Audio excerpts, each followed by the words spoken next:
কি বিজয় তো একটা দেশের কথা যখন বলি দেশের মানুষের সব মানুষের কি বিজয় হয়েছে 53 বছরে? আমার ধারণা সরল উত্তর হবে যে না, হয়নি। 90 আমরা একটা গণ অভ্যুত্থান করেছিলাম, হাজারো মানুষের রক্ত দেওয়ার মধ্য দিয়ে তার অন্যতম কথা এলো বৈষম্য মুক্ত বাংলাদেশ গড়ার। তাহলে এই যে কথায় কথা থেকে যাবে, আসলে এটা বাস্তবায়িত হয় না কেন?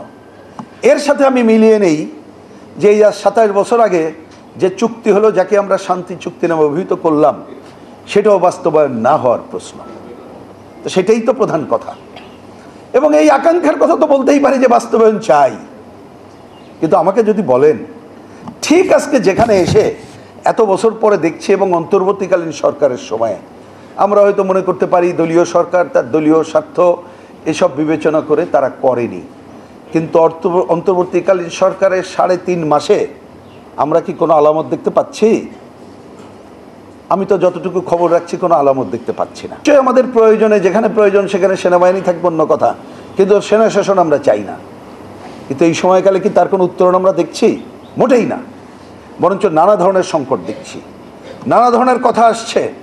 যে কথাগুলো আসছে সেইটাকে ধরে এ ধরনের শাসন। প্রথম সিদ্ধান্ত হবে রাজনৈতিক সিদ্ধান্ত কি, দ্বিতীয় হচ্ছে এটা বাস্তবায়নের জন্য আমি কি কি কাজ করব। এত এত সংস্কার কমিশন হলো, বৈষম্যের কথা বলা হলো, তা বাংলাদেশে আজকে আমাদের এই পাহাড়ি আদিবাসী শুধু না, সমতলের আদিবাসী কই, তাদের নিয়ে কি কোনো কথা এরা এসে কথা বললো? কোনো সংস্কার কমিটি হয়েছে? কই, তা তো দেখতে পেলাম না। যদিও এ ব্যাপারে পরিষ্কার বক্তব্য হচ্ছে সংবিধান সংস্কার করার দায়িত্ব ওনাদের না, এটা ভবিষ্যতে পার্লামেন্ট করবে।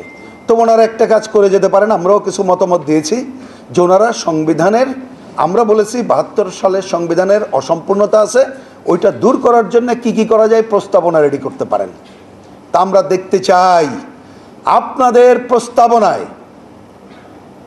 আদিবাসীর স্বীকৃতি থাকবে, এটা দেখতে চাই। এটাও যদি করতে পারেন তাহলে আমরা এক ধাপ অগ্রগতি দেখতে পেলাম। যদি এই অবিশ্বাস দূর না করতে পারি তাহলে আমরা বাংলাদেশকে যেভাবে ঐক্যবদ্ধ করে নিয়ে যে আগানোর কথা বলা হয়েছে এটি করা যাবে না। সুতরাং আগামীতে যারা ক্ষমতায় আসবেন তারা এই কাজটি করবেন, এই রিকমেন্ডেশন আমরা আপনাদের কাছ থেকে দেখতে চাই।